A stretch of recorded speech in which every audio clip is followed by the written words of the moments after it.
वंदे मातरम। भारत मातार गोटे पटे हिमालय अन्य तीन पटे सागर आम मातृभूमिर सुरक्षा को विधाता निश्चित करिसेंति काहेकि अनंत कालरू किंतु भारतर दुई पाखरे दुई शत्रु एवं भारत को देउछंती आह्वान। भारतर स्वाधीनता को विपन्न करबा लागि एमाने सबु बेले टाकी बसिछंती। केतेबेले आतंकवाद तो केतेबेले माओवाद को प्रोत्साहित करी तो पुणी केतेबेले सीधा सड़क सम्मुख युद्ध द्वारा। किंतु सेमाने जानिबा उचित जे ए भारत आउ से भारत नुहे। ए भारत नुआ भारत आ नुआ भारतर शक्ति एते जे यहाँ सह टक्कर देबा पूर्वरु शत्रु बहुबार चिंता करिबो। ताहले आसंतु जानिबा नुआ भारतर नुआ ताकत।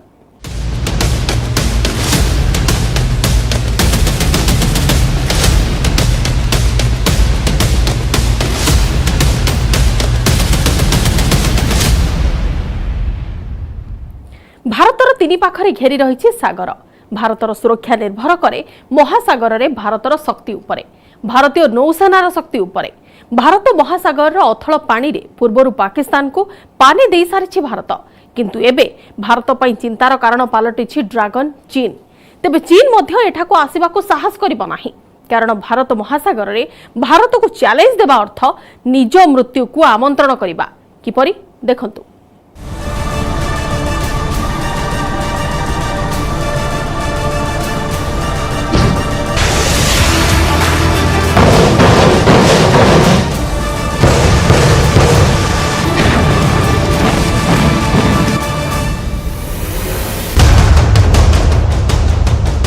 धीरे धीरे बढ़ुछि भारतर नौसेनार शक्ति। भारत महासागर रे जारी रहिबो भारतर दबदबा। भारतर नाभाल पंचर सामना करिबा अर्थ एबे मृत्यु को बहिना देबा। किंतु एसबु हेबो किपरि? पाकिस्तान हेउ बा चीन, उभय मोर्चारे सबुठारु बड़ प्रतियोगिता पई प्रस्तुत भारत। एथिलागी तीनिटी बड़ प्रश्नर उत्तर जानिबा निहाती जरूरी। प्रथम, भारतीय नौसेना किपरि रहिबो भारत महासागर रो मालिक। द्वितीय, भारतर नौसेना किपरि चीन ठारू सबुबेले रहिबो दीपाद आगरे। एवं तृतीय प्रश्न हेउछि अरब सागर, बंगोपसागर एवं समग्र भारत महासागर रे भारतर विकल्प कौन, जहा फलरे जदि युद्ध हुए तेबे उभय चीन और पाकिस्तान किभली एकाठी हारिबे। नौसेनार रणनीति एवं एहार कार्यकारिता दृष्टि किछि जिनिस जानिबा अत्यंत गुरुत्वपूर्ण, कारण यह आधार रे ही प्रस्तुत होइछि समुद्र रे युद्ध करिवार रणनीति। अर्थात केउ जहाज केउठारे ऑपरेट करिवो, केउ स्थान को बुड़ा जहाज जिबा कष्टकर, समुद्रर अस्थिर पानी रे सेगुडी को धरिबा किपरि सहज हेबो, केउठारे अंडर वाटर राडार अर्थात सोनार भल भावरे काम करिवो। एपरी अनेक जिनिस अछि जहाकू दृष्टि रे रखी प्रस्तुत हुए समुद्र रे युद्ध करिवार कौशल। आहुरी किछि जिनिस जानंतु जहा बढ़ाइबो आपणकर साधारण ज्ञान। पाकिस्तान पाखरे थिबा अरब सागर रो गभीरता हेउछि 4500 मीटर रु अधिक।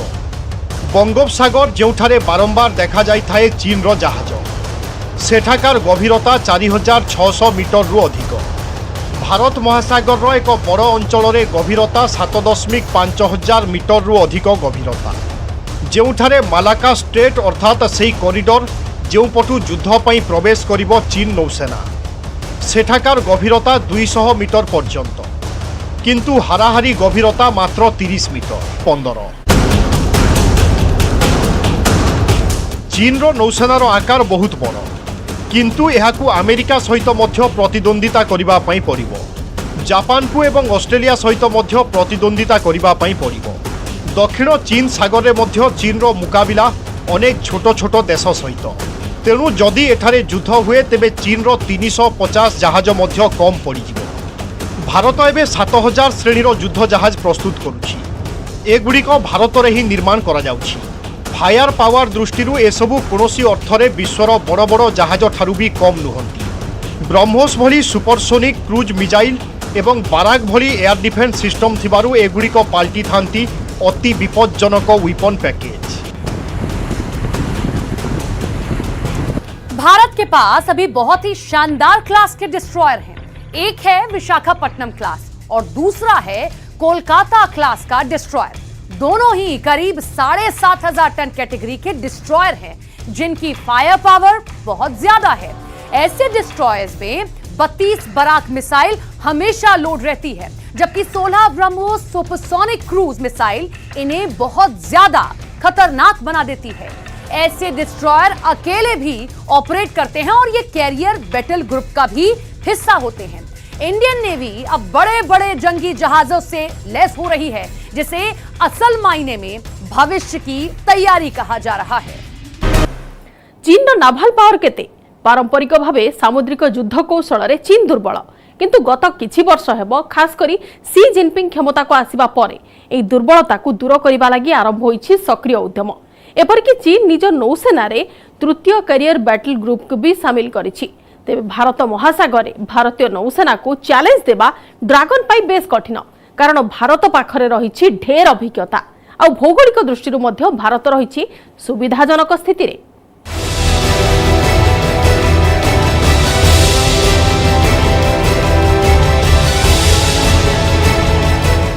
एबे समुद्र रे चीन को सानिटाइज करिबा पई शेष होईछि प्रस्तुति। आपण भाबुथिबे कोठरी को सफा करा जाई पारिबो, घर गुड़िक सानिटाइज करा जाई पारिबो, एक अंचल को सानिटाइज करा जाई पारिबो, किंतु समुद्र को किभली सानिटाइज करा जाई पारिबो ताहा पुनी चीन पाखरु। बुझिबाकू देखंतु एही मानचित्र। दक्षिण चीन सागर रु दक्षिण को गोटे सामुद्रिक रास्ता लंबिछि बंगोपसागर अर्थात भारत महासागर रे। जदि चीन नौसेना भारत उपरे आक्रमण करिबा पई चाहे तेबे एहा एही मार्ग व्यवहार करिबो, जहाकू कुहा जाए मालाका स्ट्रेट। यह प्राय 1000 किलोमीटर लंबर एक समुद्रर कॉरिडोर, किंतु एहार गभीरता मात्र 200 मीटर। ट्रेड रूट जोगु एहाकू कुहा जाए चीन रो लाइफ लाइन। एहार एक्जिट पॉइंट अर्थात एहा जेउ स्थान रे भारत महासागर को छुउछि सेठारे सर्वदा पहरा देउछि भारतीय नौसेना। भारत को एठारे चीन को अटकाइबा पई पड़िबो, एवं जदि एहा घटे तेबे चीन रो खेल खत्म समाप्त हेबो। एही कार्य किपरि हेबो, एहा किपरि हेबो आमे आपनकु विस्तृत भावरे कहिबु, जहा द्वारा आपण सहजरे बुझी पारिबे जे जदि चीन रो नौसेना भारत को आक्रमण लागि एही कॉरिडोर रे प्रवेश करे तेबे एहा जीवन नै फेरिबो नाही। एक दशंधि पूर्वरु ही चीन क्यारियर वारफायर रूप में कार्य आरंभ करिछि। एथिरे अछंती 3टी विमान परिवहनकारी। चीन पाखरे अछि 3टी एयरक्राफ्ट क्यारियर। प्रथम हेउछि लायनिंग, द्वितीय सांडग आउ तृतीय क्यारियर फुजियान भी प्रस्तुत। यह व्यतीत चीन रो टाइप 55 मिसाइल क्रूज एवं टाइप 52 डेस्ट्रॉयर भी रही। ए सबु अत्यंत विपज्जनक जहाज चीन नौसेनार अंश। यही समस्त जहाज एवं क्यारियर भारत दृष्टि बेस बड़, किंतु भारत विरोध में एसबू काम देव तो?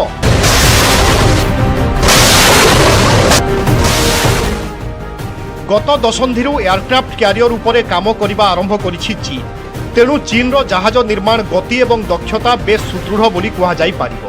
मात्र चीन रो एयरक्राफ्ट क्यारियर अभिज्ञता मात्र 10 वर्ष पुराना होइथिबा बेले भारतर एही अभिज्ञता रहिछि 1960 दशकरू। एबे प्रश्न उठुछि चीन निजर क्यारियर बैटल ग्रुप नहीं भारतर अंचल रे प्रवेश करने साहस करिबो कि? एहाकू बुझिबा पई आपनकू भारतर क्यारियर बैटल ग्रुप प्रस्तुति एवं यार केतेक निर्धारित अस्त्र उपरे ध्यान देबा पई पड़िबो। एही अस्त्र गुड़िक समुद्र पृष्ठ रे मध्य रहिबो। एही अस्त्र गुड़िक आकाश रे भी रहिबो। एही अस्त्र गुड़िक समुद्रर गभीरता रे मध्य ऑपरेट करिबो, किंतु देखा जिवो नाही। चीन को दूरेई रखिबा पई 3टी कारण बड़ काम करिबो। प्रथम भूगोल। भारत महासागर रे पहुंचीबा पई चीन को मलाका स्ट्रेट भली टोल प्लाजा दे आसीबा पई हेबो। चीन एहाकू अतिक्रम कले भारत लागि हेबो रेड लाइट। द्वितीय रे भारतर रणनीति हेउछि A2AD रणनीति, जहा चीन दक्षिण चीन सागर रे ग्रहण करिछि।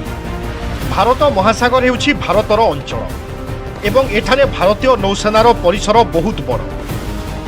A2AD बा अर्थ एंटी एक्सेस एरिया डानाइल नौसेनारे एहार अर्थ हेउछि एपरि एक क्षेत्र को सानिटाइजेशन करिबा जहा द्वारा एही अंचल रे अन्य नौसेना प्रवेश करि पारिबो नाही। एही रणनीति तृतीय फैक्टर साहाय्य रे प्रस्तुत करा जाय। तृतीय कारण हेउछि भारतर फोर्स मल्टीप्लायर। भारत रे ब्रह्मोस सहित रहिछि सुखोई विमान। हार्पन क्षेपणास्त्र रे सज्जित P8I परि सबमरीन हंटर विमान अछि, जहाँ चीन को बंगोपसागर अति कम 300 किलोमीटर दूर में रही बाध्य करिबो। यह सहित अच्छी भारतर सबमेराइन फोर्स जहाँ भारतर बुड़ा जहाज शक्ति को अधिक शक्तिशाली करुछि। विशेषकर स्कॉर्पियन श्रेणीर समस्त 6टी बुड़ा जहाज नौसेना को आसिबा परे भारत महासागर में भारतर शत्रु माने अधिक भय करिबा निहाती आवश्यक। कारण एगुड़िक एपरी बुड़ा जहाज जार ताकत जाने सारा दुनिया।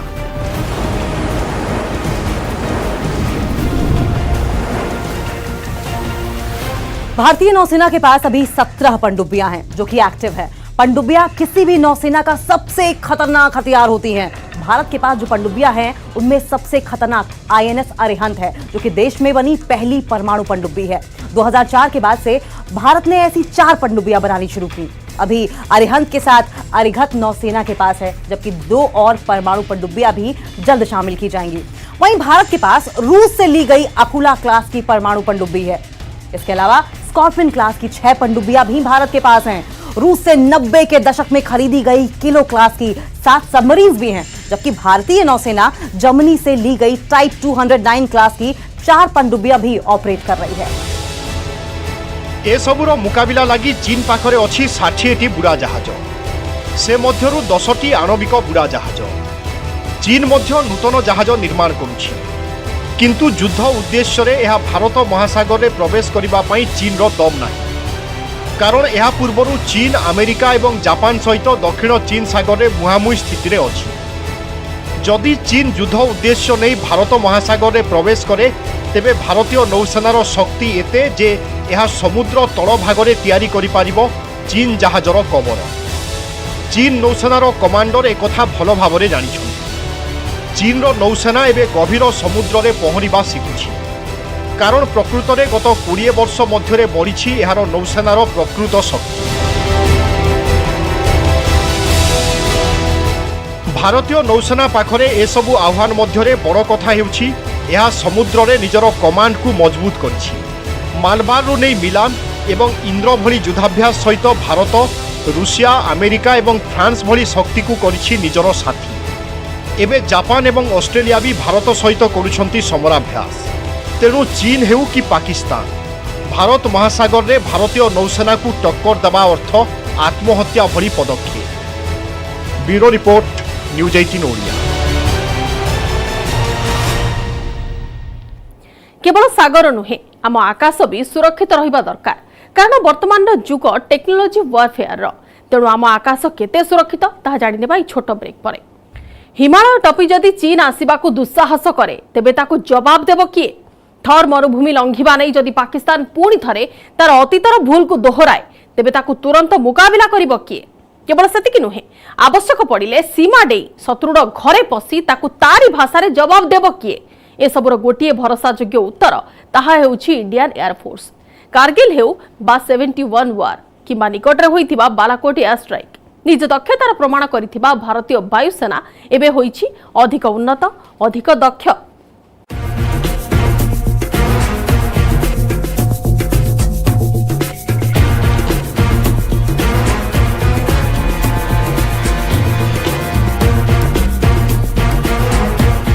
मुक्त भारतर मुक्त आकाशर यह हेउछि सबुठारु विश्वासयोग्य चित्र। आकाश मार्गरे घेराबंदी, युद्ध बेले शत्रु लगी एयर ब्लॉकेड ग्यारंटी। जदि युद्ध हुए तेबे शत्रु शिविर रे हाहाकार सृष्टि करबा लगी ए हेउछि बड़ अस्त्र। ए हेउछि भारतीय वायुसेना।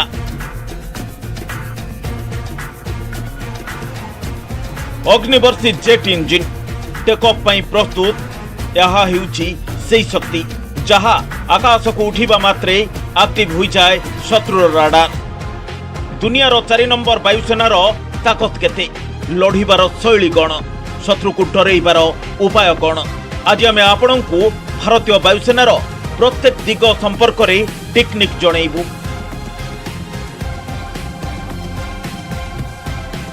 भारत पाखरे अछि 272 सुखोई 30 MKI जहा एबे इंडियन एयरफोर्स रो बैकबोन। ये हेउछि दुनियार सबुठारु भलो फाइटर्स मानक भितरे अन्यतम।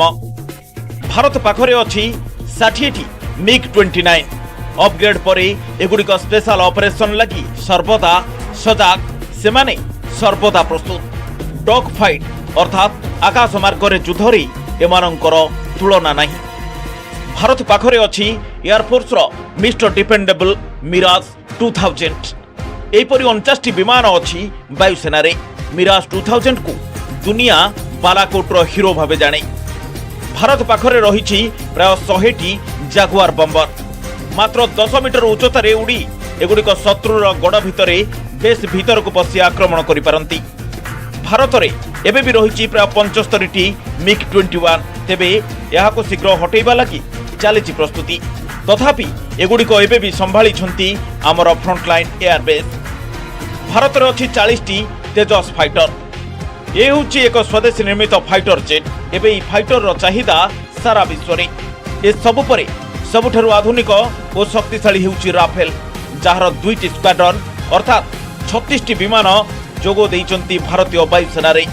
चीन और पाकिस्तान वायुसेना पई वर्तमान राफेल ही होछि सबुठु बड़ चैलेंज। भारतीय वायुसेनार प्रत्येक फाइटर स्वतंत्र। एगुड़िक प्रत्येक विमानर एक एक उड़ाण पछरे थाए निर्दिष्ट मिशन। पाकिस्तान आरंभ करी चीन सीमा पर्यंत प्रत्येक बेस रे मुतयन ए जहाज गुड़िक सर्वदा थाए शत्रु मानक राडार रे। जेमिति जंगल रे हरिण माने थांती सिंह प्रति सतर्क। भारत पाखरे रहिछि प्राय 650 फाइटर। यह एपरि एक शक्ति जहार उड़ाण फल रे शत्रुंक छाती रे कंपन सृष्टि हुए। एही शक्ति सहित भारतीय वायुसेना सम्मुख रे कोन आह्वान रहिछि, या किपरि 2टी बड़ फ्रंट को रक्षा करुछि। ए रिपोर्ट रे आमे आपनकु भारतीय वायुसेना विषय रे सब कथा कहिबु, किंतु सर्वप्रथमे राफाल फाइटर जेट विषय रे जानंतु, जाहाकु वर्तमान कुआ जाउछि भारतीय वायुसेनार प्रीमियम क्लास युद्ध लढुआ विमान। भारत रे एबे रहिछि मात्र 36टी राफेल, किंतु सेगुड़िक आसिबा परे बेस बढ़ी जाइछि वायुसेनार शक्ति। कारण यह 2टी फ्रंट रे देशर आकाश को सुरक्षा देई परिबो। फ्रांस रु निया जाइथिबा जहाजटी बेस स्पेशल। राफेल विषय सबुठु गुरुत्वपूर्ण विषय जानिबा पूर्व से सबुर डिप्लॉयमेंट विषय रे जानिबा किछि पॉइंट। एबे भारत रे रहिछि राफेल रो 2टी स्क्वाड्रन अर्थात 18टी जहाजर 2टी फ्लीट।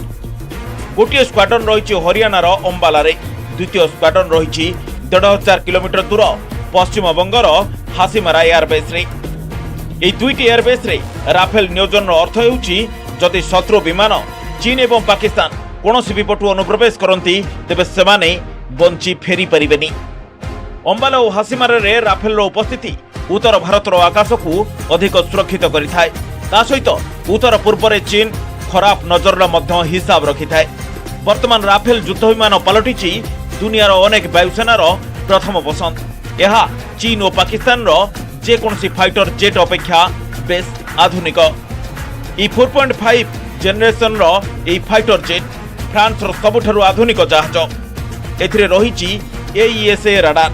यह हेउछि एक्टिव इलेक्ट्रोनिक स्कैंड आरे राडार। यह द्वारा एका संगरे एकाधिक टार्गेट को ट्रैक एवं अटैक करिवार क्षमता प्रदान करे। राडार रो कंप्यूटर सिस्टम को भारत रो आवश्यकता अनुसार डिजाइन करा जाइछि। रिफ्युएलिंग सहित 3700 किलोमीटर रेंज राफेल को देइथाए एक व्यापक सीमा भितरे कार्य करिवार क्षमता। किंतु एहाठारु अधिक विपज्जनक हेउछि राफेल रे लागिथिबा क्षेपणास्त्र। एथिरे लागिथिबा मेटिओर क्षेपणास्त्र 150 किलोमीटर दूरରୁ शत्रु विमान को नष्ट करिपारे। स्कल्प क्रूज क्षेपणास्त्र 500 किलोमीटर दूर थिबा टार्गेट को भी नष्ट भ्रष्ट करिपारे। राफेल एबे 36टी अछि, किंतु जेतेबेले एगुडी को व्यवहार कराजिबो सेतेबेले विशेष खास मिशन रे एगुडी को उड़ान भरिबे। राफेल एवं सुखोई 30 MKI मिलित भावे काम करिवार अर्थ कोनोसी शत्रु वायुसेना पई पराजयर संपूर्ण ग्यारंटी। जदि राफेल 500 किलोमीटर रेंज रो एक क्रूज क्षेपणास्त्र सहित उड़े तेबे आकाश रे सृष्टि करिबो प्रलय। सुखोई पाखरे रहिछि एक सुपरसोनिक क्रूज क्षेपणास्त्र रो शक्ति। कारण 272टी सुखोई भितरु 40 सुखोई को अपग्रेड करा जाइछि, जेपरि ता ब्रह्मोस क्रूज क्षेपणास्त्र उत्क्षेपण करबा को समर्थ हेबो। यार अर्थ हेउछि टार्गेट रु 300 किलोमीटर दूर रे रही आक्रमण करि परंती सुखोई। यह सुखोई रो शक्ति अनेक गुणा को बढ़ाई देछि। ब्रह्मोस हेउछि एपरि एक क्षेपणास्त्र जहाकु नै बेस आतंकित पाकिस्तान और चीन, ଯେତେବେଳେ ଏହି ସୁପରସୋନିକ ସ୍ପିଡ୍ କ୍ଷେପଣାସ୍ତ୍ର ନିକ୍ଷେପ କରାଯାଏ ସେତେବେଳେ ଏହା ଆଖି ପିଛୁଳାକେ ଆଘାତ କରିଥାଏ ଟାର୍ଗେଟକୁ। ଚୀନ ବି ଏହା ଭଲ ଭାବେ ଜାଣେ ଆଉ ପାକିସ୍ତାନ ବି। କିନ୍ତୁ ବର୍ତ୍ତମାନ ବାୟୁସେନା ସାମ୍ନାରେ ଚ୍ୟାଲେଞ୍ଜ ଅନେକ। ବର୍ତ୍ତମାନ ସମୟରେ ଭାରତୀୟ ବାୟୁସେନାରେ ଅଛି 31ଟି ସ୍କ୍ୱାଡ୍ରନ, କିନ୍ତୁ ଆବଶ୍ୟକତା ରହିଛି 42ଟିର, କାରଣ ଚୀନ ପଟୁ ରହିଛି ବଡ଼ ବିପଦ। ତଥାପି ଡୁଆଲ ଫ୍ରଣ୍ଟକୁ ବିଚାରକୁ ନେଇ ବାୟୁସେନା 2025 ପର୍ଯ୍ୟନ୍ତ ପୁରୁଣା MiG-21 ବାଇସନ୍ ଯୁଦ୍ଧ ବିମାନ ଉଡ଼େଇବ। ଏହାପରେ ହିଁ ଏଗୁଡ଼ିକୁ ହଟେଇ ଦିଆଯିବ, କାରଣ ଯଦି ହଠାତ୍ ଏହି ଯୁଦ୍ଧ ବିମାନଗୁଡ଼ିକ ଅପସାରଣ କରାଯାଏ ଭାରତୀୟ ବାୟୁସେନା ପାଇଁ 4ଟି ସ୍କ୍ୱାଡ୍ରନ ପୂରଣ କରିବା କଷ୍ଟକର ହୋଇଯିବ। କିନ୍ତୁ ଏସବୁ ମଧ୍ୟରେ ରହିଛି ବାୟୁସେନାର ଅନେକ ଫାଇଟର, ଯେଉଁଗୁଡ଼ିକ ହେଉଛନ୍ତି ନିଜ ନିଜ ଫ୍ଲିଟ୍ର ମେରୁଦଣ୍ଡ। ଜଳ ସ୍ଥଳ ଆକାଶ ଆମ ସୀମାର ସୁରକ୍ଷା ଲାଗି ଆମ ସେନା ସର୍ବଦା ତତ୍ପର। ନିଜ ଜୀବନକୁ ପାଣି ଛଡ଼ାଇ ସେମାନେ ମାତୃଭୂମିର ପଣତର ସୁରକ୍ଷା ଦେବାରେ ସଦା ଜାଗ୍ରତ। କିନ୍ତୁ ସେମାନଙ୍କ ତ୍ୟାଗ ଏବଂ ସାମର୍ଥ୍ୟକୁ ସେତେବେଳେ ବଳ ମିଳିବ ଯେତେବେଳେ ଆମ ଦେଶ ଭିତରୁ ସମସ୍ତେ ସେମାନଙ୍କ ପଛରେ ଦୃଢ଼ ପ୍ରାଚୀର ଭଳି ଛିଡ଼ା ହେବା, ଏକଜୁଟ ରହି ଦେଶ ବିରୋଧୀ ଶକ୍ତିଙ୍କର ମୁକାବିଲା କରିବା। ଅଧିକାର ନୁହେଁ, କର୍ତ୍ତବ୍ୟ ଏବଂ ଦାୟିତ୍ୱ ଉପରେ ଅଧିକ ଜୋର ଦେବା। ତାହେଲେ ହିଁ ହୋଇପାରିବ ବନ୍ଦେ ମାତରମ୍, ଭାରତ ମାତା କି ଜୟ।